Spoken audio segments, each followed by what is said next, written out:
नमस्कार। और आज की हमारी इस खास चर्चा में आपका स्वागत है। आज हम एक ऐसे विषय पर बात कर रहे हैं जो हमारे चारों ओर हैं, पर शायद हम उस पर उतना ध्यान नहीं देते। ये है भारत का बुनियादी ढांचा, यानी इंफ्रास्ट्रक्चर। हमारे पास जो स्रोत हैं वो सड़कों और बंदरगाहों से लेकर स्कूलों और अस्पतालों तक एक पूरी तस्वीर पेश करते हैं।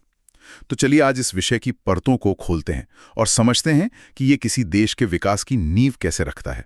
बिल्कुल। और ये देखना बहुत दिलचस्प है कि कैसे इंफ्रास्ट्रक्चर शब्द, जो सुनने में थोड़ा तकनीकी सा लगता है, असल में किसी देश की, आप कह सकती हैं कि धमनियों और नसों की तरह है।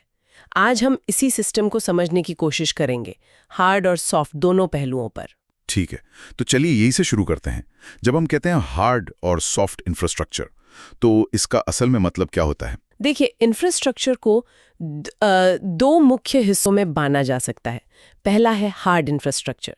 ये वो भौतिक चीजें हैं जिन्हें हम देख और छू सकते हैं, जैसे सड़कें, रेलवे लाइनें। हाँ, सड़कें, बंदरगाह, रेलवे लाइनें, हवाई अड्डे और बिजली के प्लांट। ये वो ढांचा है जो देश को चलाता है। और फिर सॉफ्ट इंफ्रास्ट्रक्चर क्या हुआ? वो है देश का, कह सकते हैं, नर्वस सिस्टम। ये वो संस्थाएं और सेवाएं हैं जो अर्थव्यवस्था को सुचारू रूप से चलाने के लिए जरूरी हैं, जैसे हमारी बैंकिंग प्रणाली, हमारी शिक्षा व्यवस्था, स्वास्थ्य सेवाएं और हमारा कानून। ये दोनों मिलकर ही किसी भी देश के लंबे समय के आर्थिक विकास का आधार बनते हैं। ये दिलचस्प है।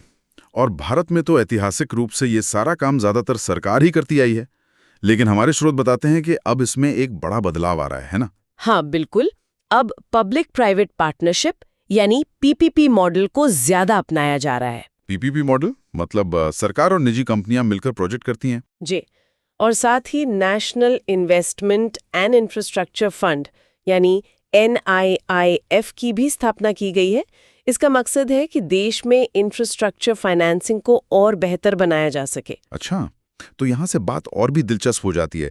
चलिए कुछ खास क्षेत्रों की बात करते हैं। शुरुआत ऊर्जा इंफ्रास्ट्रक्चर से करते हैं। जरूर। ऊर्जा के क्षेत्र में खास तौर पर नवीकरणीय ऊर्जा यानी रिन्यूएबल एनर्जी पर भारत का जोर बहुत बड़ा है। अगर आप आंकड़े देखें तो अप्रैल 2014 से जनवरी 2021 के बीच भारत की नवीकरणीय ऊर्जा क्षमता 2.5 गुना से ज्यादा बढ़ी है, और स्थापित सौर ऊर्जा क्षमता तो वो तो 15 गुना बढ़ गई। 15 गुना। और दुनिया के मुकाबले हम कहाँ खड़े हैं इस मामले में? वैश्विक स्तर पर भारत नवीकरणीय ऊर्जा क्षमता में चौथे, पवन ऊर्जा में चौथे और सौर ऊर्जा में 5वें स्थान पर है। ये दिखाता है कि हम इस बदलाव का नेतृत्व कर रहे हैं। 2014 से 2019 के बीच इस क्षेत्र में 64.2 बिलियन अमेरिकी डॉलर का निवेश भी आया है। ऊर्जा के बाद एक और बड़ा मुद्दा है पानी का प्रबंधन। निश्चित रूप से। और जल प्रबंधन में पीने का पानी, सिंचाई, बाढ़ नियंत्रण, ये सब शामिल है। भारत में इस दिशा में पहला बड़ा विधायी कदम जो था वो 1974 में जल अधिनियम के रूप में उठाया गया था।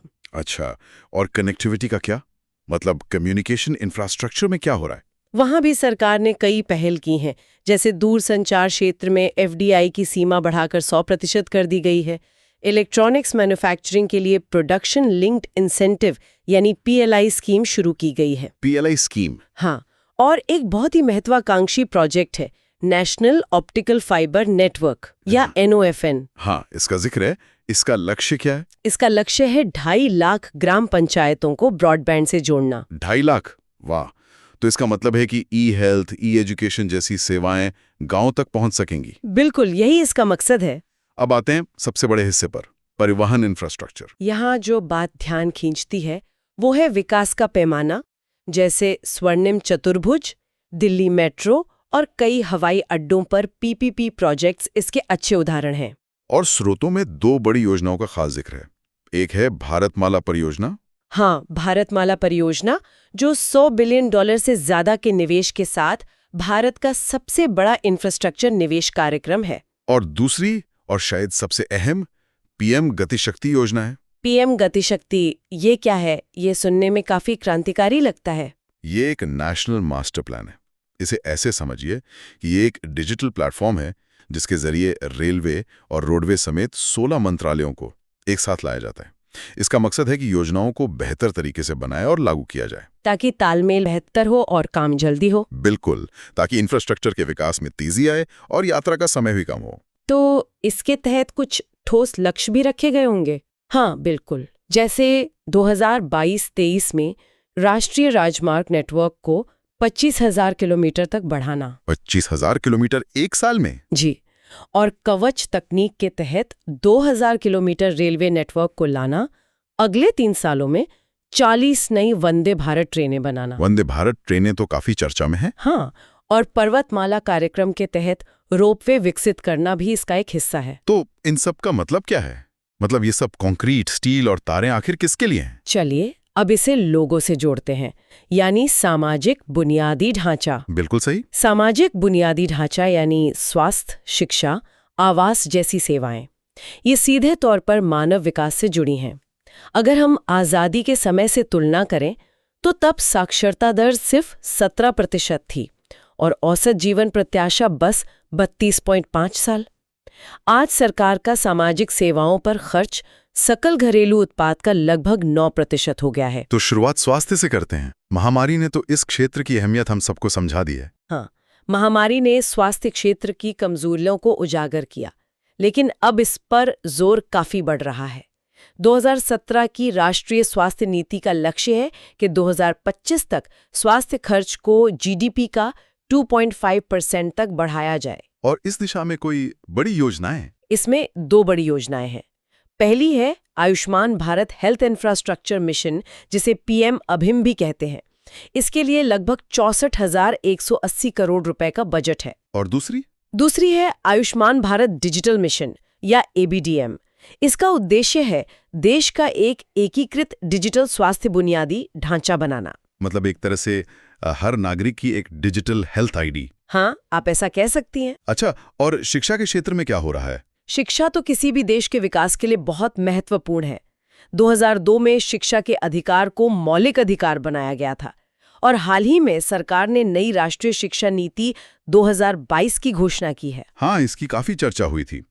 इसमें सबसे बड़ा बदलाव क्या है? सबसे बड़ा बदलाव है 10+2 के पुराने स्ट्रक्चर को 5+3+3+4 के नए फ्रेमवर्क से बदलना। ये 5+3+3+4 क्या है? इसका उद्देश्य है शिक्षा को ज्यादा लचीला और समग्र बनाना है। इसमें प्री स्कूल को भी औपचारिक शिक्षा का हिस्सा माना गया है और रटने की बजाय समझने और कौशल विकास पर जोर है। अंत में परिवार कल्याण के बारे में भी स्रोतों में एक जिक्र है। हाँ, और ये एक दिलचस्प तथ्य है कि भारत 1952 में परिवार नियोजन के लिए एक राष्ट्रीय कार्यक्रम लागू करने वाला दुनिया का पहला देश था। पहला देश? जी। इसका मुख्य उद्देश्य जनसंख्या को स्थिर करना और महिलाओं और बच्चों को बेहतर स्वास्थ्य सेवाएं प्रदान करना था। और ये कार्यक्रम हमेशा स्वैच्छिक स्वीकृति के सिद्धांत पर आधारित रहा है। तो आज हमने भारत के बुनियादी ढांचे के इस विशाल परिदृश्य को देखा।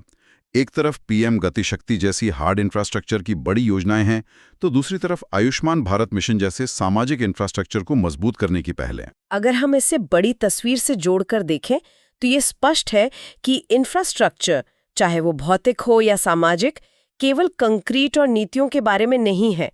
यह किसी देश की लंबी अवधि की उत्पादकता, उसके नागरिकों की भलाई और वैश्विक प्रतिस्पर्धा के लिए एक मजबूत नींव बनाने के बारे में है। बिल्कुल सही कहा आपने। और ये एक बहुत महत्वपूर्ण सवाल भी खड़ा करता है। हमारे स्रोत भौतिक और डिजिटल दोनों तरह की कनेक्टिविटी के लिए बड़े पैमाने पर योजनाओं का विवरण देते हैं। जरा सोचिए, जब हर गांव एक हाई स्पीड सड़क और हाई स्पीड इंटरनेट दोनों से एक साथ जुड़ जाएगा, तो इसके अप्रत्याशित सामाजिक या सांस्कृतिक प्रभाव क्या हो सकते हैं? ये तेज एकीकरण समुदायों के ताने बाने को, उनके आपसी संबंधों को कैसे बदल सकता है? इस पर विचार करना बहुत दिलचस्प होगा।